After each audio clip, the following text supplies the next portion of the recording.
Hello दोस्तों, welcome back to YouTube channel RD classes. दोस्तों यहाँ पर बात करेंगे 69,000 शिक्षक भर्ती की। 69,000 शिक्षक भर्ती में आपकी थर्ड काउंसलिंग को लेकर बहुत ही बच्चों में कन्फ्यूज़न है। काफ़ी बच्चे ये क्वेश्चन करते हैं कि सर थर्ड काउंसलिंग होगी या नहीं होगी, अगर होगी तो कितने पद खाली रह सकते हैं और कितना कट ऑफ जा सकता है। जी दोस्तों, तो इसी मुहिम के तहत मैंने जब आगे की प्रोसेस की तो इसमें ये देखा गया कि जो आरटीआई 2005 के अनुसार कई जनपदों में ये बताया गया कि कितनी सीटें थीं, कितने अभ्यर्थियों ने काउंसलिंग कराई, कितने को नियुक्ति पत्र बांटे गए, कितने ने ज्वाइन किया, अब कितनी शेष सीटें रह गई अनुपस्थिति और होल्ड करने के बाद। जी दोस्तों, इस वीडियो में हम यही चर्चा करने वाले हैं। यहाँ कुछ जिलों की बात नहीं करेंगे, अब हम बात करेंगे सभी जिलों में कुछ जिलों के आधार पर। यानी कुल जो सीटें हैं आपकी 67,867, ठीक है, जो सूची जारी की गई थी उसके अनुसार आपकी सीटें 67,867 में से कितनी बच सकती हैं, ठीक है, 67,867 के सापेक्ष। जी दोस्तों, ये जो वीडियो है बहुत ही इंपॉर्टेंट है उन लोगों के लिए जो थर्ड काउंसलिंग का इंतजार कर रहे हैं। जी दोस्तों, आपकी जो बारी है वो अब नेक्स्ट है। अब ये बात आ जाती है कि थर्ड काउंसलिंग कब तक होगी। जी दोस्तों, थर्ड काउंसलिंग तब तक नहीं होगी जब तक कि स्कूल आवंटन नहीं हो जाता। स्कूल आवंटन जब तक नहीं तब तक आपकी थर्ड काउंसलिंग नहीं।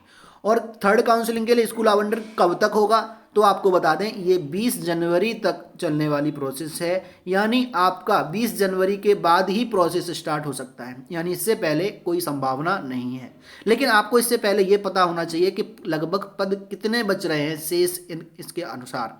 तो 31,000 प्लस 37,000 और कहीं कहीं सिर्फ 31,000 को लेकर काउंटिंग की गई है और कहीं कहीं केवल 37,000 को।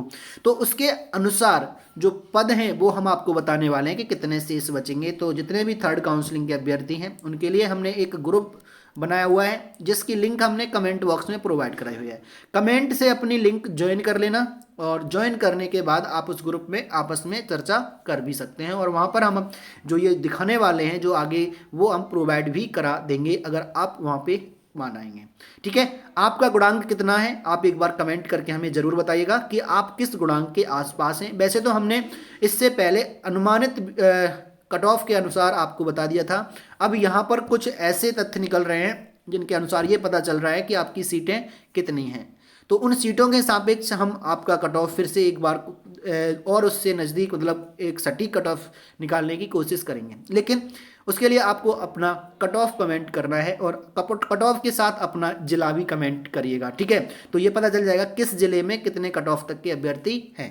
चलिए, तो अब एक एक करके हम स्टार्ट करते हैं। देखिए, 69,000 शिक्षक भर्ती, कुल पद आपके थे 1,36,000, मतलब पद सॉरी जो पास हुए थे, मतलब 67 65 और 60 65 पर कितने अभ्यर्थी पास हुए थे, वो जिन्होंने अप्लाई किया था डिस्ट्रिक्ट भरी थी वो थे 1,36,000 अप्रॉक्स में। अगर हम 67,000 ना मान के 68,000 मान लेते हैं कि 68,000 पद भर जाते हैं तो भी लगभग शेष में 68,000 बचेंगे। लगभग आधे 1,36,000 में लगभग आधे लोगों के लिए भर्ती हो चुकी है, अब आधे बचे हुए हैं। उन 68,000 शेष पदों पर के लिए कितने पद खाली हैं इसकी चर्चा करेंगे यहाँ पे। तो यहाँ पर देखिए 31,000 और 37,000 के बाद शेष अनुमानित पद हैं। 31,000 और 37,000 के शेष पद किसके अनुसार आरटीआई 2000। आरटीआई क्या है? राइट टू इन्फॉर्मेशन, यानी ये जो अधिकार मिला है हमें ये जानने का कि हमारे यहाँ कितनी वैकेंट सीटें बची हैं, कितने पद भर गए हैं, कितनों को नियुक्ति पत्र मिल गया है, कितने को ज्वाइनिंग मिल गई है, कितने अभी विशेष हैं, इस तरह सा है। तो सबसे पहला जो हमने लिया है आज 12 अंकी का, ठीक है। देखिए, मैं यहाँ पे एक कैलकुलेशन दिखाने वाला हूँ जो बहुत ही इंपॉर्टेंट है क्योंकि यहाँ पर मैं बताने वाला हूँ कि कुल कितने पद शेष बचेंगे 67,867 में से, ठीक है। तो यहाँ पर देखिएगा नियुक्ति पत्र दिया गया है कितने में से, कुल बुलाए गए 839 में से जो नियुक्ति पत्र निर्गत किए गए हैं बांटे गए हैं वो मिलाए 859 को, यानी काउंसलिंग के लिए 839 बुलाए, उनमें से नियुक्ति पत्र दिया गया 859 को। उसके बाद स्कूल ज्वाइन किया है वो 859 में से 819 ने, ठीक है। उसके बाद होल्ड अभ्यर्थी जो है वो 40 हैं। अगर अनुपस्थिति की बात करें तो 41 यहाँ पर 12 अंकी में थे। तो आपके जो कुल रिक्त पद हो जाएंगे इस तरह से 12 अंकी के 40 प्लस 71 तो 111 कम से कम। और उसके बाद जो स्कूल नहीं ज्वाइन किए हैं उनमें कोई ना कोई प्रॉब्लम रही होगी, इसलिए उन्होंने स्कूल ज्वाइन नहीं किया, एनओसी वगैरह हो सकता है या और कोई अन्य कारण हो सकता है जिसकी वजह से उन्होंने, तो मुश्किल है कि वो अब दोबारा से वापस आएँ। दूसरा अगर हम बात करें इस तरह से हरदोई में 31,000 से केवल 31,000 में से, देखिए अभी 37,000 में और भी होंगे, फिर भी हम लेते हैं कुल नियुक्ति जो आदेश थे, नियुक्त आदेश आपको नियुक्त पत्र निर्गत किए गए वो 474, अनुपस्थित रहे 21 और होल्ड किए गए 18। ठीक है, अगर देखा जाए तो रिक्त पद 39 हो गए यहाँ पे 474 में से, लेकिन 37,000 में से भी कुल और पद रिक्त हुए होंगे। चलिए ये थी बात हमारी 2 जिलों की। तीसरा जिला यहाँ पे हम लेते हैं बरेली। ठीक है, बरेली में आरटीआई 2005 के अनुसार अगर देखा जाए तो नियुक्त पत्र के लिए बुलाया गया था 658 को, उनमें से 658 में से स्कूल नहीं ज्वाइन किया गया वो 10 के द्वारा, अनुपस्थित उनमें से रहे थे 39, यानी कि बाकी के अगर होल्ड देखा जाए तो 18 है। तो कुल अभ्यर्थी अगर देखा जाए जो रिक्त सीटें बची हुई हैं अभ्यर्थियों से वो 39 प्लस 18 57 प्लस ज्वाइन ना करने वाले भी हैं, तो हम सिर्फ 57 ही लेकर चलेंगे और ये तो एक्स्ट्रा में रहेंगे हमारे ज्वाइन नहीं करने वाले। ठीक है, अगर हम फतेहपुर की बात करें तो 510 कुल पद हैं, काउंसलिंग में भाग लिया है 483 ने 510 में से, नियुक्ति आदेश मिला है 472 को, मतलब 510 में से काउंसलिंग कराने आए 483, लेकिन नियुक्त आदेश दिया गया 472 को। तो 510 में से अगर देखा जाए तो 410 के लिए ही नियुक्ति मिली है, अनुपस्थिति रहे हैं 57 और होल्ड हुए हैं 11।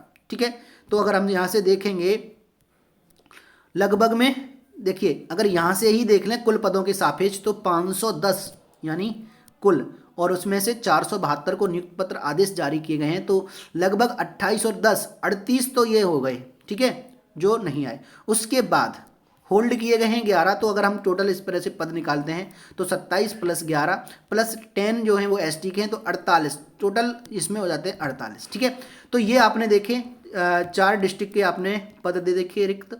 अब हम बात करते हैं इन पदों के सापेक्ष, अगर हम अपना आंकड़ा निकालें कि कितने शेष पद रह सकते हैं तो उसकी चर्चा करेंगे हम इस वीडियो में। अब तो सबसे पहले देखें आरटीआई 2005 के अनुसार हमने शेष पद जो 69,000 शिक्षक भर्ती जो शेष 68,000 के लिए हैं वो उनके लिए देखें कैसे निकाला था। यहाँ पर सबसे पहले हम देखते हैं सिर्फ कुल पद और रिक्त, यानी 474 में से 39 रिक्त जाते हैं हरदोई में, 12 बंकी में 939 में से 120 रिक्त जाते हैं, बरेली में 658 में से 67 रिक्त जाते हैं और फतेहपुर में से 483 में से 48 रिक्त जाते हैं। तो कुल पदों के लिए बुलाए गए थे 2554, इनको अगर हम ऐड करेंगे तो कितना हो जाएगा, और उनमें से अनुपस्थित हो गए कितने 274। अब आपने एक पढ़ा होगा एक नियम, एक नियम कहाँ लगता है, एक नियम मतलब एक में से इतना तो इतने में से कितना होगा, ये होता हमारा एक नियम, यानी एक में से निकाल करके हम पूरे में से निकालेंगे। इसका मतलब ये हुआ कि पहले हम ये देखेंगे कि 2554 में से 274 भरे हैं, तो आपकी जो 67,867 थे उनमें से कितने पद भरे जा सकते हैं। तो वैसे तो आपके पद कम भरे गए हैं, लेकिन फिर भी हम देखेंगे कि जो रिक्त पद हैं 2554 में से अगर 274 हैं तो जो 67,867 बुलाए गए उनमें से कुल कितने रिक्त पद हो सकते हैं। गणित लगाना थोड़ा सा यहाँ पे, तो हम जानते हैं कि कैसे, हम जानते हैं कि कुल जो हमारे पद जो बुलाए गए अभ्यर्थी 2554 में, यानी आप कह सकते हैं हमने 67,867 में से जो अपना सर्वे किया है वो 2554 में से किया है, और उनमें से जब हमने देखा तो 274 रिक्त रह गए पद, कितने में से 2554 में से। एक में से कितना रिक्त पद रहेगा, तो एक में से निकालेंगे तो 274 में भाग हो जाएगा 2554 का, तो 2554 का जब हम भाग देंगे 274 में तो आपका एक का मान आ जाएगा, यानी एक पद होता तो उसमें से बढ़ा जाता 0.107282। ठीक है, जो लोग ये कहते हैं ना कि 7 से 8 हज़ार पद कैसे बचेंगे, उनके लिए ये खास वीडियो था। अब आप देखेंगे कि जब आपने देखा कि एक में से इतना कितना, एक में से 0.107282, तो हमारा 67,868 में से कितने रिक्त पद बचेंगे, तो आप इससे अनुमान लगा सकते हैं कि जब हम यहाँ से निकालेंगे 67,867 का मान, तो इसमें एक में गुणा किया हमने 67,867 का, तो इधर भी गुणा हो जाएगा 67,867 का। तो हम जब 67,867 का गुणा करेंगे 1.0728 में, तो आपके जो रिक्त पद आ जाएंगे लगभग में 7280, यानी 7,280 पद आ रहे हैं रिक्त। अब आप आंकड़ा कोई भी लगाइएगा, आप लगभग 7 से 8 हज़ार पद रिक्त आपको मिलेंगे। देखिए इनके आधार पर देख रहे हैं, आप अब तक देखते आ रहे होंगे, किसी भी तरीके से देख लो तो आपके 7 से 8 हज़ार पद रिक्त बच रहे हैं कम से कम, देखिए। और उसके बाद जो ज्वाइन नहीं कर रहे हैं और भी ईटीसी फिर किसी कार्ड बस रोकते हैं तो वो बढ़ जाएंगे। तो दोस्तों इसीलिए हमने कहा था कि शुरुआत की वीडियो में ही हमने समझाया था। बाकी अगर आपको समझ में आ गया हो तो वीडियो को लाइक शेयर जरूर कर देना, ठीक है दोस्तों। चलिए तो अब हम मिलेंगे आपके साथ नेक्स्ट वीडियो में नेक्स्ट अपडेट के साथ। Thank you.